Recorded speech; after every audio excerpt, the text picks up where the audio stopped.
All right. Emergency announcement. Vivv has not been banned. That's right. Emergency announcement. Nothing's changed. Nothing's changed. Distraction makers. Wizards of the Coast put out an article, I guess earlier today when we're recording. So for you guys, it'll be a different day. I don't know if it was last week or what, but recently this article came out, and then, when we got around to being able to talk about it, we're talking about it. So but basically they're saying that they're not going to be making any changes to standard currently, but they have moved up their next ban announcement from November 24th to November 10th, and they will be announcing what they're going to do on November 10th. It is an announcement for an announcement, which is they felt necessary. I will say there is some interesting tidbits here to talk about for sure. Yes, but they've explained why they have not just outright banned Vivi. Their rationale. I don't know if they've explained it. But yeah, we wanted to really get in and dig into this article and talk about what's going on here, because I don't know. I think a lot of people have the sentiment that Standard could use a ban right now to try to get things on track. We're not going to be going through the entire article. That would take far too much time. So we took snippets, we've taken quotes, highlights basically of the article. Feel free to go and read it yourself. Read along, really. Yeah, we'll link it in the description. Before we continue the video, we have a special announcement. One of our Discord members, Diceratops Games, has launched their Kickstarter for their game, Mania. It's on Kickstarter right now, and you can find the link in the description below. They worked on this in our playtest nights on the Discord, so if that sounds cool to you, you can check it out. And congratulations, Diceratops. Woo! All right, back to the video. We're going to put ourselves in the shoes of Wizards of the Coast and say, look, if we were in this position, here's the things that we would be thinking about in terms of why you might ban it or why you might not ban Vivv at this point in time. To set the scene a little bit, Vivv Izzet Cauldron, which is using Vivv, Ornitier, and Agatha Soul Cauldron to great effect, has sort of become the best deck at the highest levels of the format, meaning RCQs, the higher competitive tournaments that lead up to the Pro Tour. They have mostly been dominated by Vivv, and especially in the top 8, Vivv has been converting quite well. So that pretty much sets the scene, is that Vivv Cauldron is the dominant deck in the format right now, to the point that players have started dropping off. We've seen a decrease in tournament attendance. I don't know if they've seen the same decrease on Arena, because we don't really have those numbers.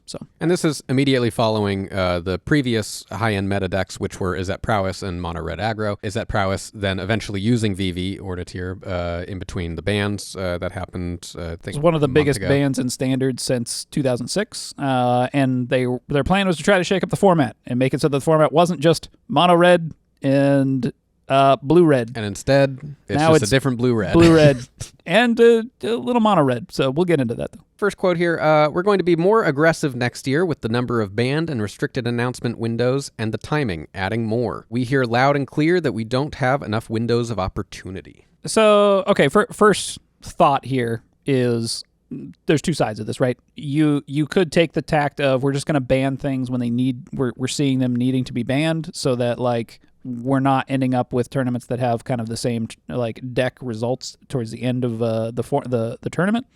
Or you could think, well, we said we were going to do this. We need to stick to what we said. We need to be consistent and ban things only in windows of opportunity that we have presented for players, so that players can understand the meta that they are entering into when they go to any given tournament. I think, to me, the idea of having more windows of opportunity, I don't think necessarily fixes this problem.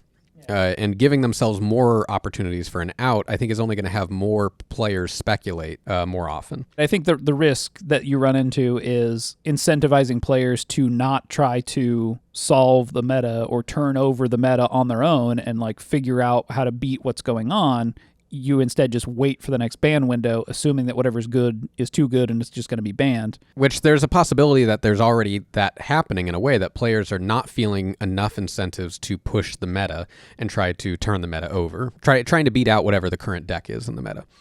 Because players are solving it very quickly. There's so many sets that are coming out in such a fast cadence that that might then go and impact the meta. So instead, players would rather gravitate towards whatever these sites are, find whatever the meta decks are, play those all the way up the ladder, get to Mythic, call it good, log off until the next season. And there's also multiple different standards that are happening here, standard formats, basically, where you have competitive tournament play, RCQs, Pro Tour.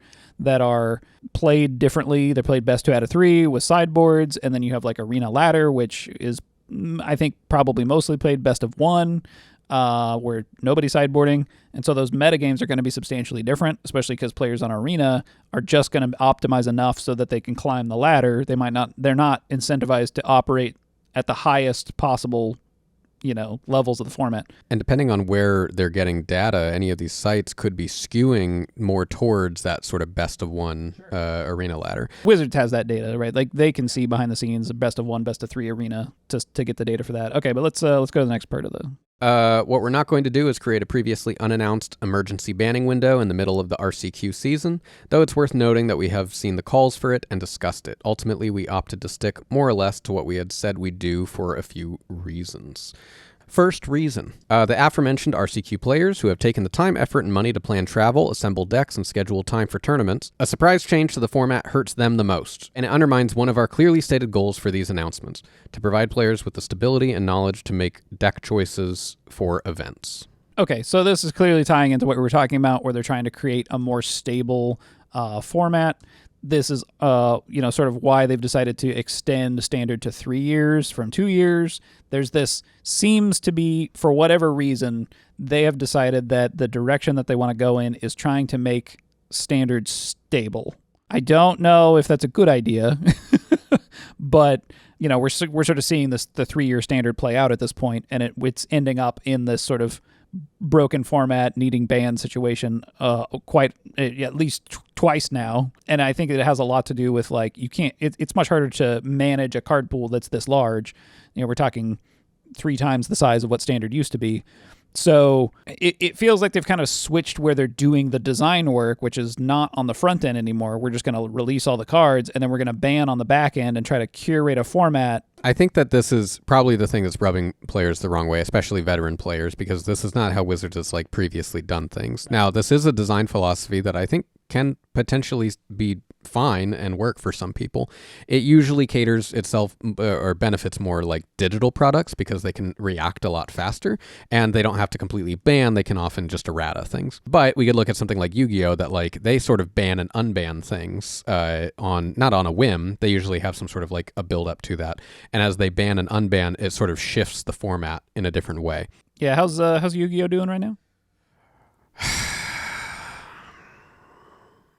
So one benefit that you have for this is that you're able to design a card like Vivi that is, yes, obviously powerful, very exciting though when you see it. I think a lot of players when they first saw the card were like, whoa, that looks really cool. That's really exciting. I want to see what I can do with it. And lo and behold, yeah, it is exciting and it's really powerful. I think there are some cards that some players could see that offer a little bit more of that good middle ground that make players go whoa, that's really cool, that's really fun, but doesn't blow up a format. I think the station cards are probably a pretty good example of this, where if the format was slower, maybe some of these station cards could be more viable in the standard format, but currently you can't just take a turn off to power something up you just end up dead on the next turn or something, right? So we'll see. Second reason they haven't done an emergency ban, we believe that we will likely take action in November. Vivv is warping the standard format and likely needs to go. We're unsure about Agatha's Soul Cauldron, but we also don't think the format has reached its final form, which would give us the clearest direction to set standard up for long-term success. Here's what we see right now. Vivv Cauldron decks have taken the spotlight with disproportionate metagame shares and top finishes, but recently players have found a version of mono red that is rebalancing the scales. Not only is it more played on the MTG Arena ladder, but it has a better win percentage against the field and is knocking off Vivv Cauldron decks at a clip of above 60%. We're also seeing new decks like the second place mono green Stompy deck from the Magic Online Challenge that have promising win percentages but lower play rates. Despite the top finishes of the Vivv Cauldron deck, it's entirely possible mono red is the best deck in the format and that there's further evolution coming. So you're right. Don't sweat it, people. Vivv's not that good. It's just always been mono red. It's an easy dunk there. It's too easy. This is sort of a strange take. Maybe not as strange as it seems, so we'll walk through it, but it does feel pretty weird when the previous standard, like we said, was Is It Prowess and mono red, and now we're back to mono red and Vivv. I do wonder if what they're thinking in this moment is that, okay, well, if mono red is beating Vivv, and mono red rises up, then something else will show up to beat mono red, and then we'll have at least a 3 rock paper scissors format. You might end up seeing Vivv sort of washed out of the format, potentially, or it just ends up being like a cycle of decks. Yeah, at least mono red is able to go under Vivv, but if mono red is then too strong that nothing can stop mono red, then we end up in just a 2-deck format or a 1-deck format, kind of like what we had before, where mono red was just the best. The other thing I'll note on here is that they mention that the data that they're looking at is suggesting that mono red is winning at like a 60% rate, and they also mention arena, but they don't mention whether that's best of 1 arena or best 2 out of 3, and that's a huge difference, especially from mono red. Vivv's kind of flexible, right? Like it might just be that the Vivv players haven't figured out that they need to like tune their deck towards beating mono red yet, and that evolution is coming to keep Vivv on top, and then Vivv can kind of just move between, okay, we're going to play more counter spells to stop the decks going over the top of us, and we're going to play a little bit of burn or removal to keep red deck from beating us, or from going underneath us. And that's a potential problem that Vivv would just solve over time as something, shows up to beat it. But then I guess the meta turn would be, well, what state do we think that Vivv players are going to be in going into these higher level tournaments?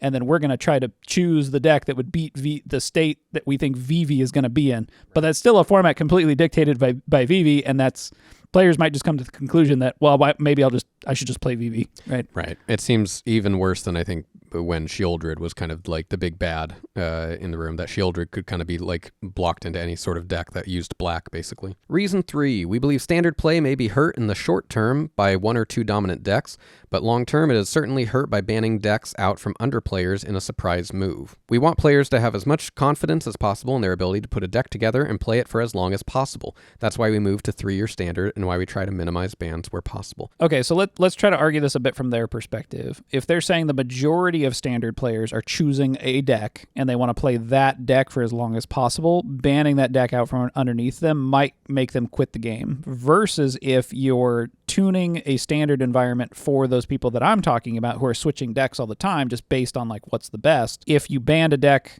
or if you didn't ban, would you lose those players? And I think the answer is yes, you might, because they're looking for that meta turnover and trying to get an edge by changing up what they're doing.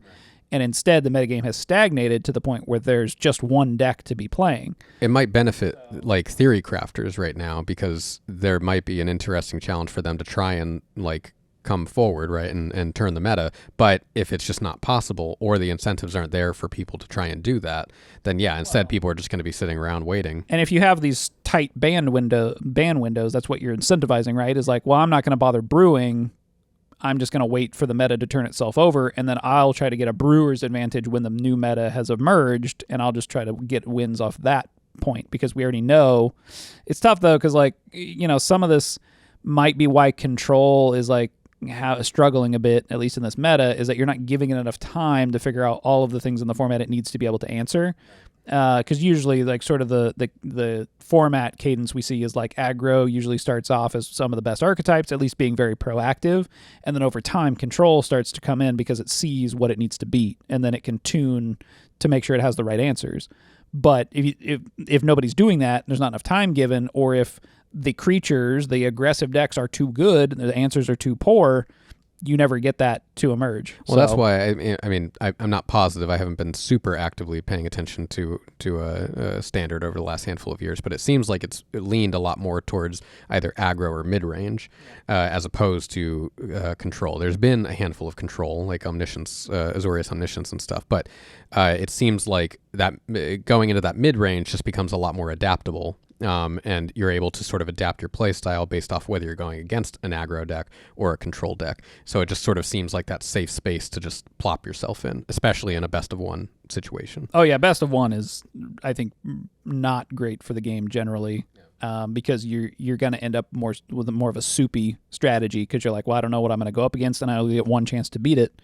So I can either be hyper aggressive and not worry about what my opponent is doing at all. Are we noticing a pattern here? Or I can attempt to have all of the answers in my deck that I would need based on whatever I'm going to go up against, which is probably just a losing strategy. So anyway, all right, let's continue. Fourth and final reason, while we acknowledge that high-level competitive standard is lopsided, the majority of standard play is not. The MTG Arena ladder isn't nearly this distorted, and in-store play isn't nearly this distorted. Most players who play Standard outside the competitive sphere have a different experience. Now that said, there's a balance to be struck between things are fine with most play and things are unstable with high-level competitive play that we haven't currently hit. But when we make ban decisions, we make them for the entire ecosystem. High-level play gets the headlines and clicks, but the everyday experience is also important. This means the flip side of the current story could also be true. High-level play can appear balanced, but we may take action if everyday play isn't fun or engaging. So I think this is the thing that threw us off the most. Yeah, we'll come back to that final point. Yeah. But the thing I wanted to note here is that what was ever the point of tournament play, right? What was ever the point of elevating Magic to that level? It was advertising, right? In the same way, we talked about Scaphalias being inspired by the NBA and saying, well, the reason why we have people that shoot hoops all the time, the reason why we have schools that have basketball hoops is because the NBA exists. It's not necessarily that people who are shooting hoops are thinking that they're going to go to the NBA, but the reason they even know about basketball is because there's a massive industry, I guess, there. And so that was the vision for competitive play was, well, let's create that industry, let's create that institution so that players will be able to see that and some will aspire to it, but it's also just a way to keep Magic in the minds of players. And that worked pretty well for a long time. So when you're in the situation where you're saying if tournament play is still that, right, it is still the flag, when you shine the spotlight on what's going on in the game, and that looks like garbage, what does that say for the rest of the game? Right. And I don't think it means that you can point to the people not playing in the NBA and saying, well, look, all the other people in the world playing basketball are having a fine time playing basketball. Right. So don't look at what the people in the NBA are doing. And in fact, in most cases, in sports in particular, because it's so important for that as advertising to get as close to what people as spectators are expecting the game to play like, which is exciting, they often have to make a lot of changes to these rules to make sure that they are not encouraging any sort of hyper-optimized behavior that incentivizes players to go outside of what they want spectators to be enjoying when watching the game. Like the three-point shot was like added to the game to try to make the game more dynamic, and now the three-point shot has almost taken over the entire game, and they need to adjust what's going on again. I don't know if they've adjusted it yet or not. I don't really follow the NBA. I just know this from like a game design perspective that like, oh, here's this incentive that we gave players. Three-point shots are worth more. They're worth 3 points instead of 2. So if you can just do 3-point shots all the time, you're going to score more points, right? So we've incentivized players to get really good at shooting 3-point shots. But now that has taken over as the meta, right? And then so what does that do down the line to people who play the game on a random court, right? Now they adopted the 3-point shot, right? That's something that is possible, right? For casual basketball play. But like if nobody's watching basketball because it's not interesting and dynamic, is basketball still as popular at the casual level? I don't know. Maybe basketball's taken on enough of a life on its own that it doesn't matter as much anymore. I realize actually that the movie Moneyball is basically about this, but with baseball. Have you watched it? I have not seen Moneyball. Okay, it's actually a good movie. I know he's like min-maxing. He's min-maxing baseball. Someone realized that actually we just need a bunch of people that can get to first base, because if you get to first base consistently, everyone's just going to slowly go. The least exciting baseball games, but they won. Right. And because of that, they had to change the rules of baseball. There you go. That's the perfect example. Yeah. And again, so this is the problem with having unexciting games at the highest level, is that like that is part of advertising your game. And if people see that and go, wow, Magic looks really boring, are they going to play Magic? Yeah. But I will say on the flip side of this, and I think Wizards of the Coast is definitely aware of it at this point, that there's a whole nother, industry that is propping up Magic at this point, and that it's all content creators, commanders, YouTubers. Yeah, YouTubers and content creators are probably doing more advertising for Magic than anything else. This also might be why they're feeling like they can let the competitive play slip into to veer over to more casual standard play. Well, and I think if we go back to this sort of final point that they're bringing up, that like the idea that casual play is okay looking in standard, or potential to override competitive play is what it's sounding like. What I thought was really interesting about reading that is that's kind of how they discuss Commander. But Commander is like explicitly defined by them as a casual format. And they haven't really made any sort of official attempts to try and make competition out of it. And I think it's because of Commander systems like we talk about on here all the time. But with Standard is not that. Standard does lean towards competitive play at its core. And so for them to sort of use this argument of casual play is like totally fine. To me, I feel like it's kind of missing like the overall point that like, yes, your game could be fine if no one pushes it to the extremes, but you can't then ignore the extremes that are being presented. Right. Or can you? I think that's maybe what we're kind of testing the waters on. Right. Does it actually matter? And again, the thing that we brought up talking about this dynamic before is like the issue that we are seeing with going down this road is that how do you measure whether or not casual players are having a good time? You can look at sales data and say, okay, well, these sets are selling well, but is that collectors or is that players? Like who's buying the cards? It's hard to know. You just know that the set sold well. And then the flip side of this is, how are they collecting data on casual play? Other than arena ladders. Right. You have arena ladders. That's going to be skewed. You can have Friday Night Magic. They even mentioned Friday Night Magics are good. And I'm like, well, how are you collecting data on Friday Night Magics? I don't know if they've changed this, but back when I was playing Friday Night Magic, you didn't register your deck. There's no way for them to know who's playing what deck at Friday Night Magic, as far as I know. Maybe they changed that. Maybe you have to register your deck now, but... It's also that paper Magic is a lot harder to get into than digital Magic. Right. And so if people... Yeah, Friday Night Magic might be a little bit more diverse, but it's because people don't want to buy a Vivv deck. And so you're going to have a local meta that changes. That does also have a depressing effect on the cards, which is interesting, is that the more expensive they get, the fewer people have them, which means it theoretically isn't dominating Friday Night Magics. I guess they could be looking at like attendance rates for Friday Night Magic. That's possible. But even then, are you dividing casual, are you dividing Standard players by Commander players? Anecdotally, I've mostly heard people talk about Commander play at Friday Night Magic. So, yeah, that's the announcement. The announcement. The announcement of the announcement. The announcement is that they're going to maybe do something on November 10th, probably ban Vivi, but maybe just Soul Cauldron, or maybe both. I think they kind of had to say we might ban one or the other because... they pretty definitively said Vivi, and then they're like, but maybe Agatha Soul Cauldron. And I think it's because if they say, like, yeah, we're going to ban Vivi, then it's just going to have players basically just not feel incentivized to keep going. It's that thing of like, well, okay, well, then I'm just going to not play until that point. And, like, Vivi's already sort of dropping in price. Like, I think people are like, well, I'm not going to invest in Vivi now. I guess there's two ways to look at it. It's either I'm not going to invest in Vivi now, I'm just going to wait until the ban, or I have this amount of time left to invest in Vivi and play the deck, but people who wanted to play it probably already bought into it. So you're basically saying, all right, people that bought into Vivi, you're locked in until November 10th, and then we're probably going to ban, but that also just means that like that's just locked into the meta. So I don't know. It's weird. It's weird that like, you know, if a lot of players are seeing this as kind of a lame duck format, and they're just going to, are they just going to sit it out at this point because nothing's going to change? And could you have brought those players back if you had acted now? Or would you lose more players if you acted now versus waiting? I don't know. They have taken, clearly to them, they think that the right course of action long-term for Standard is to wait and not act immediately. I don't know. Really, it comes down to like, who's the audience that they're catering towards.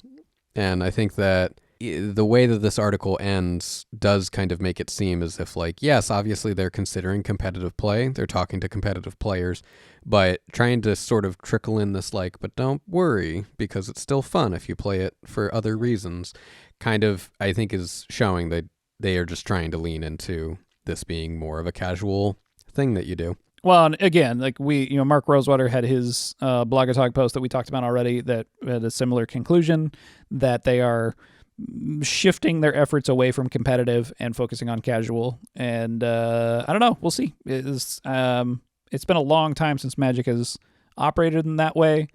Yeah. I don't know. They seem to be doing fine right now. So we'll see if it keeps going in that direction. If you enjoyed listening to us talk about the emergency announcement about the announcement coming out soon, please feel free to give us a little like and a subscribe, maybe a comment down below. If you want to hear future emergency announcements about later announcements, you can join our Discord. Link is in the description. And thanks for watching. We'll see you next time.